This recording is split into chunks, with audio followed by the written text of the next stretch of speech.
Shalom Bapak Ibu Saudara sekalian yang dikasihi Tuhan kita Yesus Kristus. Silakan duduk kembali. Dari tempat ini saya rindu sekali mengucapkan Selamat Natal buat setiap kita. Ada pengharapan yang Yesus sendiri sediakan bagi setiap kita melalui kelahirannya. Ada pengharapan yang baru, ada hari esok yang baru, yang lemah dikuatkan, yang berkesedihan diberikan penghiburan, sesuatu yang baru yang akan mengubah perjalanan hidup saudara dan saya. Kita tidak lagi akan berjalan dalam ketertundukan kepala saudara dan saya, tapi kepala saudara dan saya akan tetap terangkat melihat kemuliaan Tuhan dinyatakan atas hidup saudara dan saya. Amin. Kita akan belajar kebenaran firman Tuhan pagi hari ini.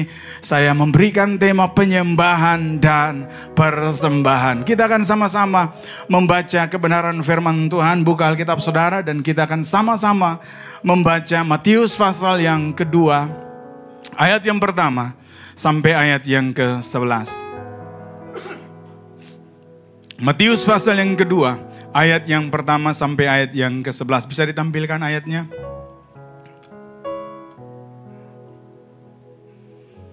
Kita sama-sama membaca. Siap jemaat Tuhan? Siap jemaat Tuhan? Kita sama-sama membacakan ayat ini. Matius 2 ayat yang pertama sampai ayat yang ke-11. Demikian firman Tuhan. 3, 2, 1. Sesudah Yesus dilahirkan di Bethlehem di tanah Yudea pada zaman Raja Herodes, datanglah orang-orang Majus dari timur ke Yerusalem dan bertanya-tanya, di manakah dia, raja orang Yahudi yang baru dilahirkan itu? Kami telah melihat bintangnya di timur dan kami datang untuk menyembah dia. Ayat yang ketiga. Ketika Raja Herodes mendengar hal itu, terkejutlah ia beserta seluruh Yerusalem. Maka dikumpulkannya semua imam kepala dan ahli Taurat bangsa Yahudi. Lalu dimintanya keterangan dari mereka di mana Mesias akan dilahirkan.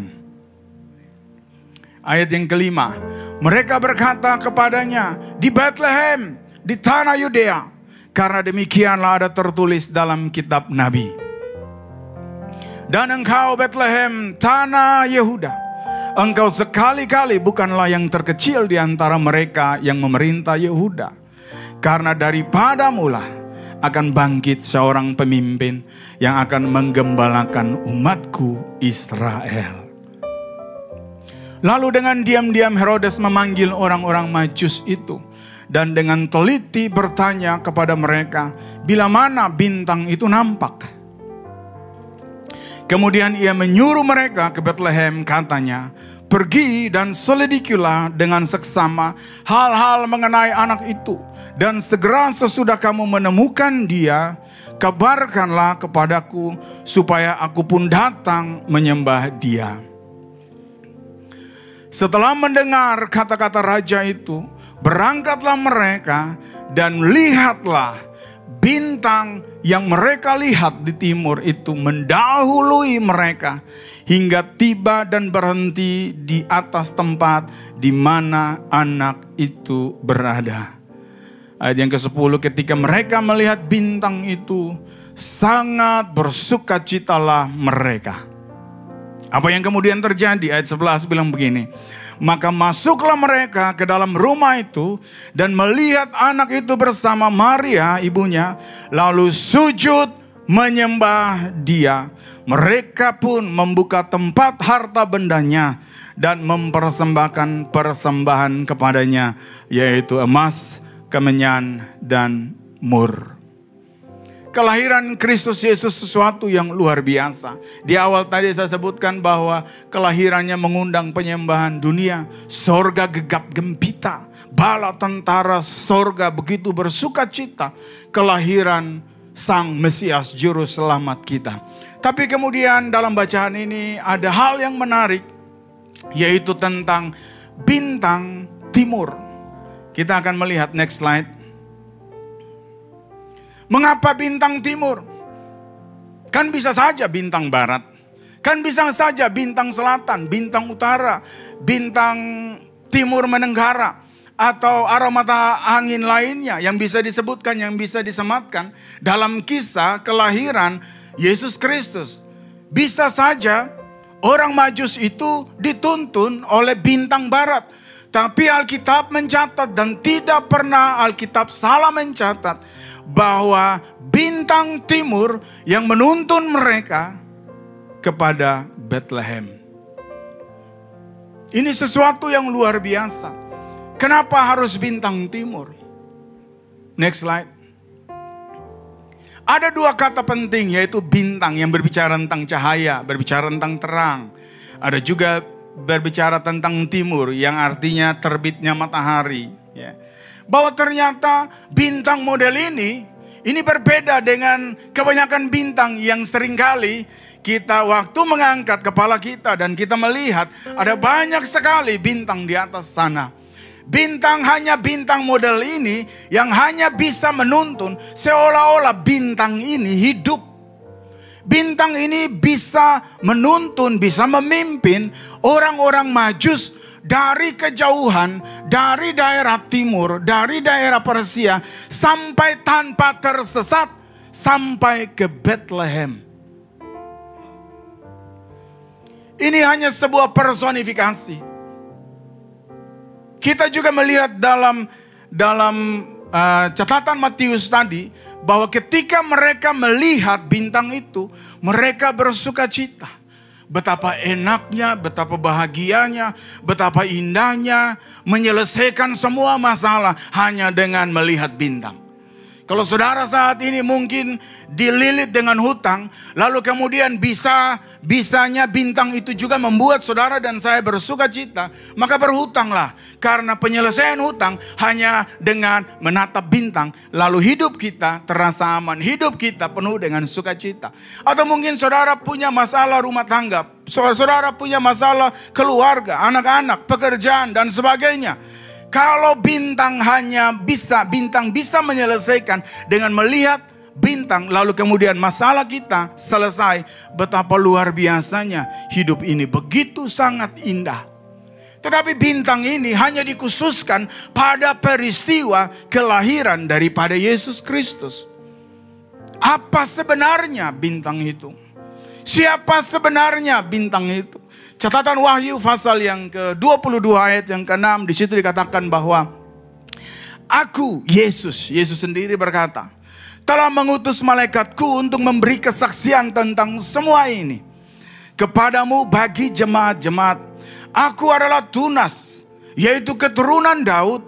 Aku bintang timur yang gilang gemilang.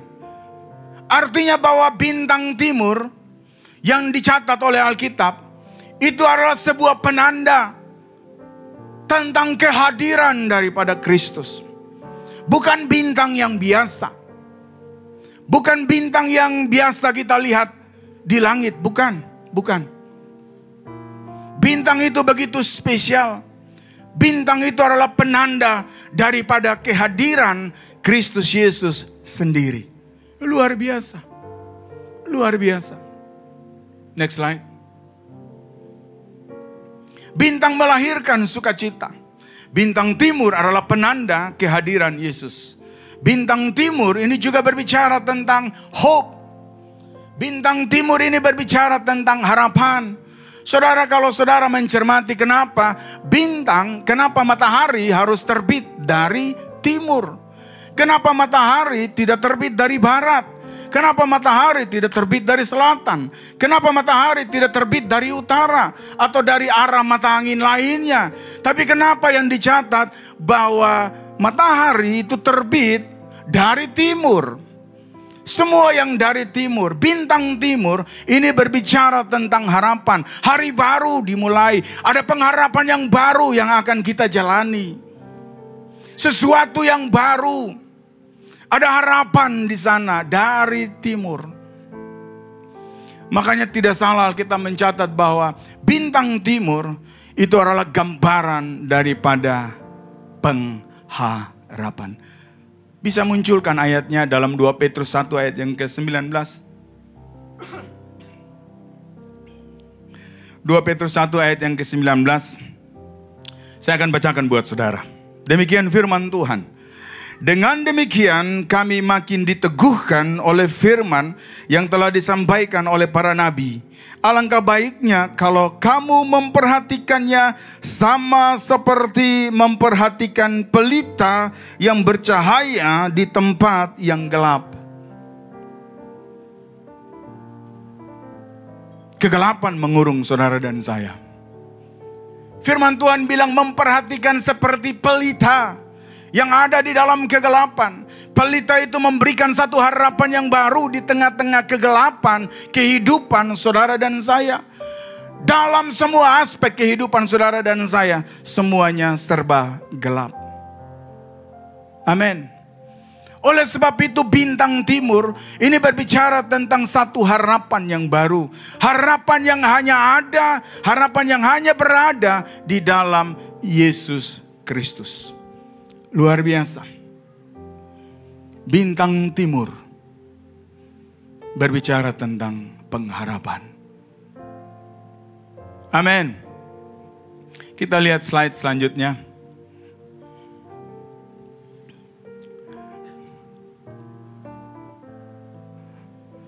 Bintang timur juga berbicara tentang kemuliaan. Yesus datang dengan segala kemuliaannya. Luar biasa. Dan Yesus bukan hanya datang dalam kemuliaan, tapi dia juga mengembalikan semua kemuliaan yang tercuri akibat dosa. Dia mengembalikan semua kemuliaan yang tercuri, yang hilang dari kehidupan saudara dan saya. Bintang timur berbicara tentang kemuliaan. Wahyu 2 ayat 26 sampai ayat yang ke-28 berkata, dan barang siapa menang dan melakukan pekerjaanku sampai kesudahannya, kepadanya akan dikaruniakan kuasa atas bangsa-bangsa. Dan ia akan memerintah mereka dengan tongkat kedaulatan penuh, otoritas penuh ada padanya. Mereka akan diremukkan seperti tembikar tukang periuk, sama seperti yang kuterima dari Bapakku. Dan kepadanya akan kukaruniakan. Kata ku di situ huruf besar. Bintang timur, kemuliaan itu akan dilimpahkan atas hidup saudara dan saya. Jadi ketika kita berbicara tentang bintang timur, maka kita harus pahami bahwa ada dua hal yang menyertai representasi daripada bintang timur itu. Yang pertama, bahwa bintang timur adalah harapan. Bintang timur adalah kemuliaan dia sendiri. Bintang timur adalah penanda kehadirannya. Sesuatu yang luar biasa, bukan? Next. Saudara bisa melihat dari kejauhan mereka berjalan. Bayangkan, ini bukan jarak tempuh yang singkat. Begitu lama menguras segala sesuatu yang ada dalam hidup mereka. Tapi sesuatu yang luar biasa itu, ada harapan dan kemuliaan tidak pernah membuat mereka berhenti, stuck untuk terus melanjutkan perjalanan ke Bethlehem. Bagaimana dengan saudara dan saya? Seharusnya bintang timur itu, Yesus Kristus itu, yang adalah pengharapan, yang adalah kemuliaan itu, harus juga bisa mendekatkan hidup saudara dan saya kepada sang harapan itu, sang pengharapan itu, yaitu Yesus Kristus sendiri. Harusnya bintang timur itu yang adalah representasi penanda daripada kehadiran Kristus yang menuntun orang maju, seharusnya bintang yang sama juga, terang yang sama juga, kemuliaan yang sama juga, pengharapan yang sama juga, seharusnya membawa dan mendekatkan hidup saudara dan saya dalam perjalanan dari kejauhan, dari yang tidak berpengharapan. Harusnya semakin hari kita semakin dibuat dekat kepada Bethlehem. Amin. Karena dia ada di sana. Sang pengharapan sejati atas hidup saudara dan saya ada di Bethlehem. Bintang timur itu telah menuntun tanpa salah, tanpa tersesat, membawa orang-orang Majus sampai kepada Bethlehem. Bagaimana dengan saudara dan saya? Adakah penanda daripada bintang timur yang adalah penanda kehadiran Kristus, telah menuntun hidup saudara dan saya mendekat ke Bethlehem di mana Kristus Yesus lahir. Ini sebuah refleksi buat saudara dan saya. Tidak berhenti sampai di situ. Orang-orang Majus di bawah dituntun oleh bintang yang adalah pengharapan dan kemuliaan sampai kepada Bethlehem, dan pada akhirnya dua hal ini yang dilakukan oleh orang-orang Majus. Setelah mereka berjumpa dengan Yesus, mereka tidak berdiam diri. Mereka tidak berpangku tangan. Mereka tidak berdiam di sudut-sudut tempat itu di Migdal Eder, di Bethlehem pada waktu itu. Tapi dua hal besar yang mereka lakukan yang membuat perubahan yang begitu luar biasa atas kehidupan mereka. Ini yang orang-orang Majus lakukan. Yang pertama, penyembahan. Artinya apa?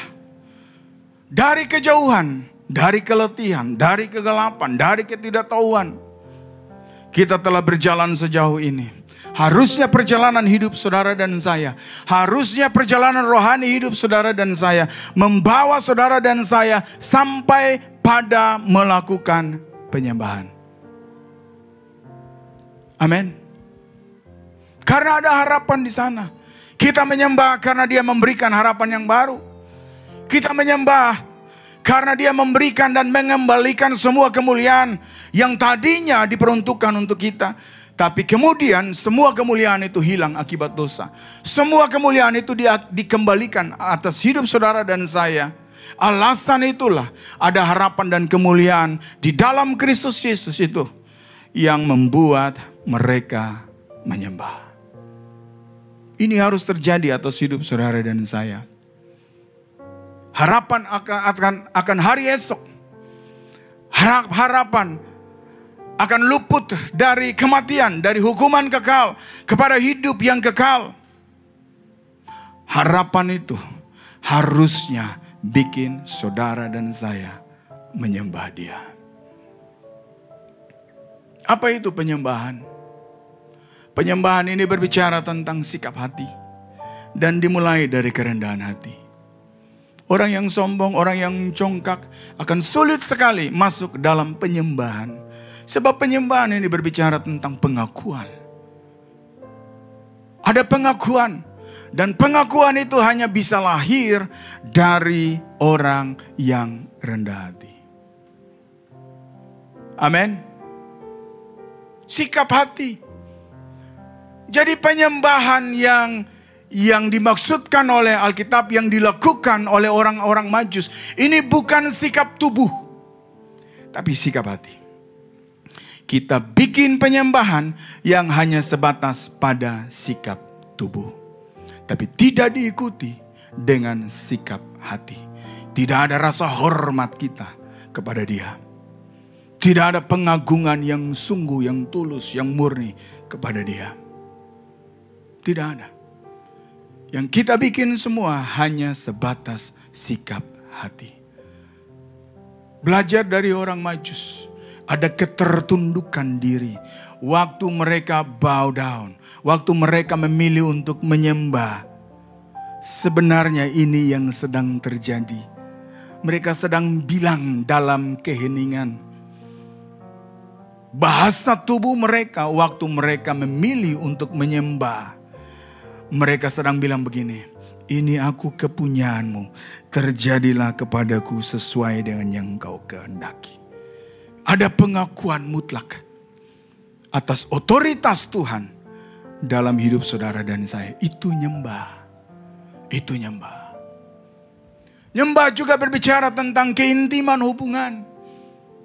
Kita banyak sekali bikin penyembahan, tapi tidak ada keintiman hubungan kita dengan Kristus. Itu bukan penyembahan. Penyembahan yang garing, penyembahan yang kering. Penyembahan yang sejati melibatkan intimasi hubungan. Kita berkasih-kasihan dengan Dia. Amin. Seperti layaknya seorang suami dan istri yang berkasih-kasihan, mengutarakan isi hatinya. Betapa aku mengasihi engkau. Ada sikap hati, ada rela berkorban, ada kesetiaan di sana. Semuanya berbicara tentang keintiman hubungan. Kita gagal bangun bagian ini, tapi kita sebut, kita menyembah Dia. Yang kita nyatakan tidak lebih dari sikap tubuh. Amin. Penyembahan tidak sedangkal itu. Penyembahan berbicara tentang sikap hati. Penyembahan juga berbicara tentang keintiman hubungan. Penyembahan itu berbicara tentang bagaimana saudara dan saya memposisikan Tuhan pada tempatnya. Seringkali kita tergoda untuk memposisikan diri kita melampaui Tuhan. Itu bukan penyembahan. Penyembahan selalu berbicara tentang ketertundukan diri. Mutlak. Mutlak. Dia berdaulat penuh, itu penyembahan. Amin. Seperti saya mendatangi Pak Daeng, lalu saya sujud menyembah di hadapannya.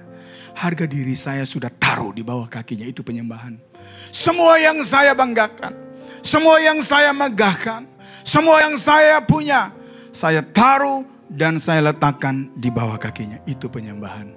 Ketertundukan diri secara total. Amin saudara. Kita harus bangun ini. Percuma saja perjalanan jauh kita, tapi tidak pernah membuat saudara dan saya sampai pada bagian ini, penyembahan.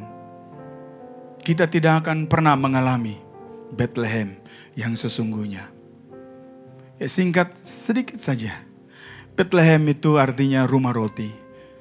Tahukah saudara ketika perjalanan bangsa Israel keluar dari Mesir, mereka hidup dari mana yang diberikan. Tapi pada akhirnya apa yang diberikan di padang gurun, toh pada akhirnya mereka mati. Tapi kalau kita melihat catatan Yohanes pasal yang ke-6 ayat yang ke-48, kalau tidak salah di situ disebutkan, akulah roti hidup. Barang siapa yang makan daripada roti, ia tidak akan mati lagi. Ada kehidupan di Bethlehem. Ada harapan di Bethlehem. Ada kemuliaan di Bethlehem. Waktu kita sampai di sana, ini penanda. Waktu kita sampai di sana, harusnya ini yang kita bikin. Seperti orang Majus. Penundukan diri total. Hal yang kedua, bahwa orang Majus ini tidak hanya sekedar memberikan penyembahan, tapi lebih daripada itu mereka mempersembahkan. Bisa tampilkan slide-nya.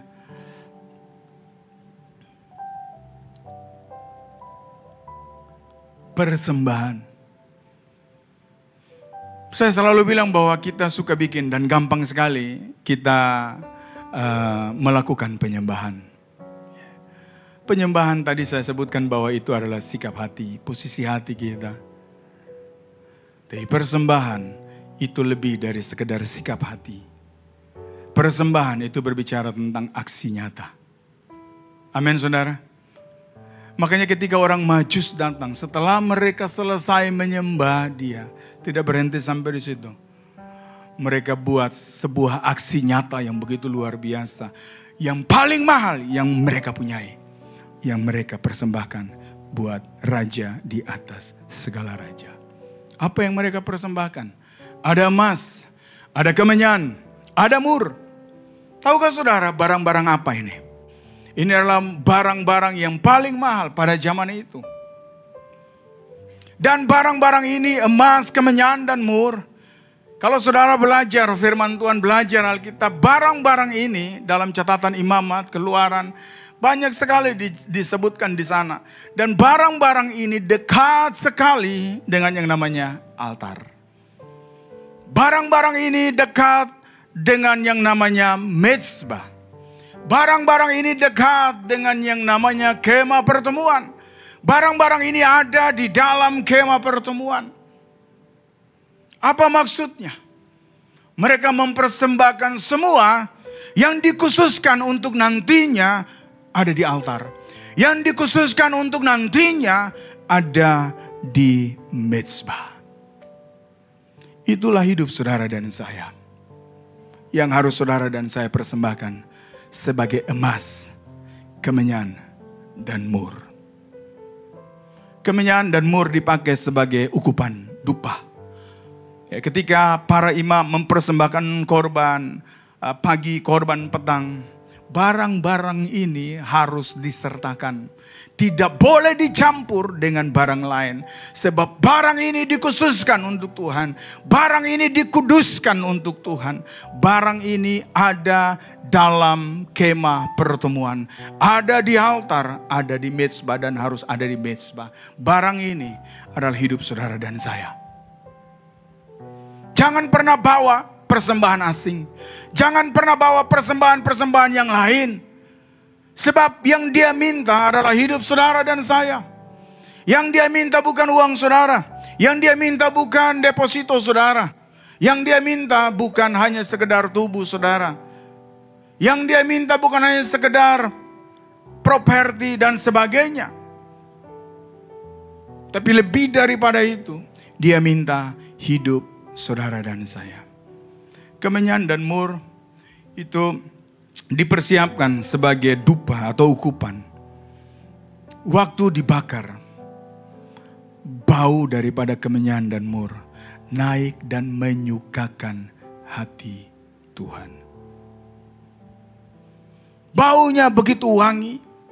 Demikian juga hidup saudara dan saya harus terus mengeluarkan wewangian di hadapan Tuhan kita. Amin. Roma 12 ayat yang pertama. Dia bilang begini.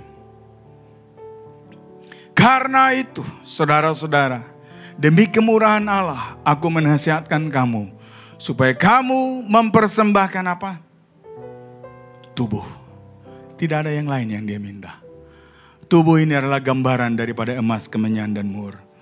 Tubuh yang dia minta, itu kita taruh sebagai korban pagi, korban petang. Tubuh yang dia minta yang akan kita taruh di mezbahnya. Tubuh saudara dan saya harus tetap ada di dalam kemah pertemuan. Amin. Sebab dia tidak minta yang lain. Dia bukan Allah yang miskin. Dia bukan Allah gembel. Dia punya segala sesuatu. Dunia dan segala isinya diciptakan dengan begitu luar biasa. Semua yang ada dalam genggaman saudara dan saya, semuanya kita harus sepakat bahwa kita terima dari dia.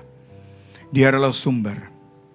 Dan dia minta kita kembalikan dalam bentuk tubuh, hidup saudara dan saya. Firman Tuhan bilang, supaya kamu mempersembahkan tubuhmu sebagai persembahan yang apa saudara? Hidup. Bukan persembahan yang mati. Persembahan yang hidup. Konteks perjanjian lama, semua persembahan yang ditaruh di mezbah. Persembahan itu adalah persembahan yang hidup. Kudus, dikhususkan. Seperti dia telah mengkhususkan hidupnya buat saudara dan saya. Demikian juga saudara dan saya diajak untuk mempersembahkan hidup saudara dan saya. Dikhususkan hanya untuk dia.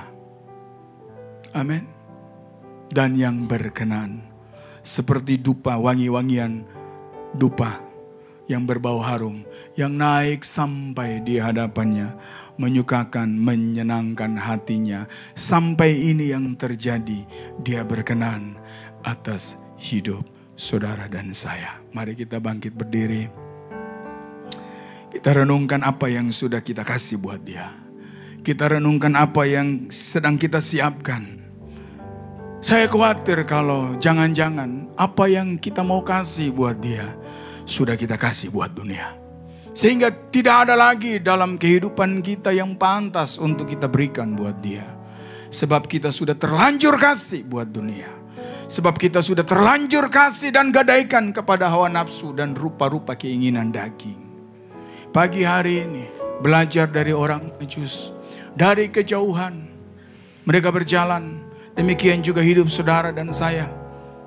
Menemukan pengharapan dan kemuliaan dalam Kristus Yesus.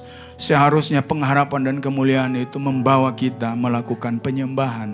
Bukan saja berhenti pada penyembahan, tapi kita mempersembahkan hidup kita sebagai gambaran emas, kemenyan dan mur. Sebuah persembahan yang menyenangkan hati Tuhan, yang berkenan hati Tuhan. Kita renungkan kebenaran firman Tuhan ini. Apa yang kita punya penghujung tahun 2024, apa yang mau kita kasih buat Dia?